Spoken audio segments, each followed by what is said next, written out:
नमस्कार, मैं अभिनय आकाश और अब देखना शुरू कर चुके हैं प्रभाव साक्षी का स्पेशल शो मातृभूमि।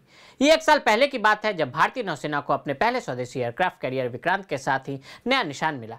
नौसेना का निशान दरअसल नेवी का वह झंडा है जो नेवी के सभी युद्धपोतों में ग्राउंड स्टेशन और नेवल के साथ ही एयरबेस पर लगाया जाता है। नरेंद्र मोदी ने 2 सितंबर 2022 को नौसेना को एक नए निशान का अनावरण किया। भारतीय नौसेना के नया एनसाइन दिया गया जो छत्रपति शिवाजी महाराज की मुहर से लिया गया है। शिवाजी महाराज को भारतीय नौसेना का जनक भी कहा जाता है।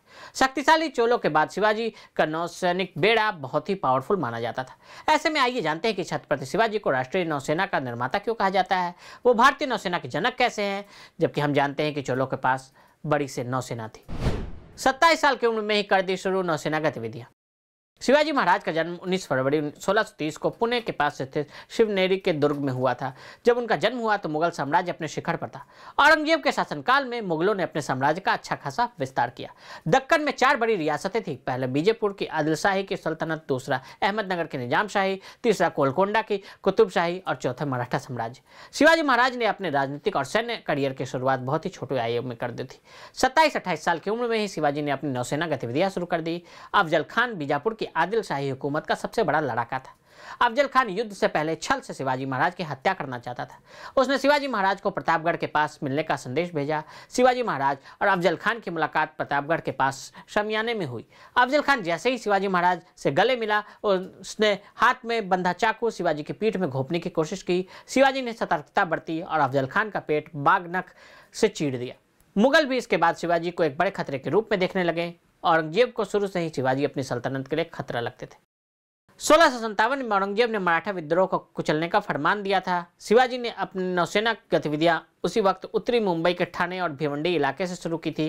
शिवाजी ने कोंकण कोस्ट के इन 2 इलाकों पर कब्जा किया, जिसके साथ ही उन्होंने अपनी नौसेना के बेड़े का निर्माण शुरू किया।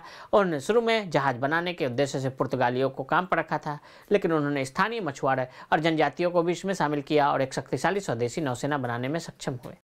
पुर्तगाली, ब्रिटिश और समुद्री लुटेरों से सुरक्षा के लिए नौसेना को मजबूत किया गया था। बताया जाता है कि शिवाजी की नौसेना में 500 से ज्यादा जहाज शामिल थे।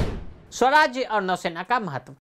विदेशी आक्रांताओं से आज़ादी की दृष्टि से फोर्स बनाने का काम शुरू किया गया। उन्होंने कोंकण तट पर कब्जा करना शुरू कर दिया और 4 मई को अपने नए विचार के साथ स्वाभाविक रूप से नौसेना के बारे में सोचा, जब उनका विस्तारित साम्राज्य समुद्र की सीमा से लगी शक्ति के संपर्क में आया।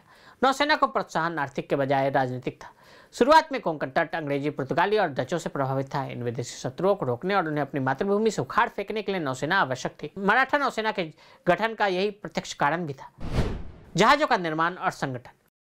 कल्याण शहर महाराज के हाथों में आ जाने के बाद भिवंडी भी उनका अनुसरण किया।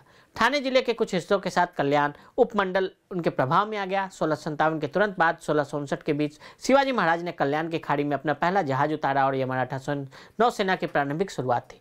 शुरुआत में महाराज ने अपने युद्धपोतों के निर्माण के लिए यूरोपीय तकनीक की मदद ली। यह निशान वसई के पुर्तगाली कैप्टन के 9 जून 1659 के एक पत्र में नजर आए। 500 जहाजों ने उड़ा दी दुश्मनों की नींद। जहाजों का निर्माण भिवंडी, कल्याण और गोवा में होता था। जहाजों की मरम्मत के लिए भी समुद्री ठिकाने बनाए गए। समुद्री तट पर भी शिवाजी ने जंजीर की सिद्धियों से युद्ध किया था। शिवाजी ने दक्कन में बंदरगाहों पर कब्जा किया और फिर विदेशियों से व्यापार भी शुरू किया।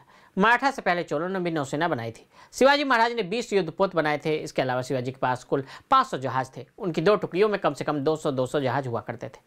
कन्होजी आंग्रे मराठा नौसेना के कमांडर थे। कन्होजी को एक मजबूत नौसैनिक नींव रखने का श्रेय दिया जाता है, जिन्होंने यह सुनिश्चित किया कि मराठों को समुद्र में आगे बढ़ने की शक्ति थी। पहला मराठा जहाज 1654 में बनकर तैयार हुआ। उसके बाद से यह सिलसिला आगे बढ़ता ही गया। अगर आप भी लेना चाहते हैं देश दुनिया की तमाम जानकारी तो आज ही सब्सक्राइब करें हमारे चैनल को। साथ ही नीचे दिए बेल आइकन को जरूर दबाएं ताकि हर अपडेट आप तक पहुंच सके।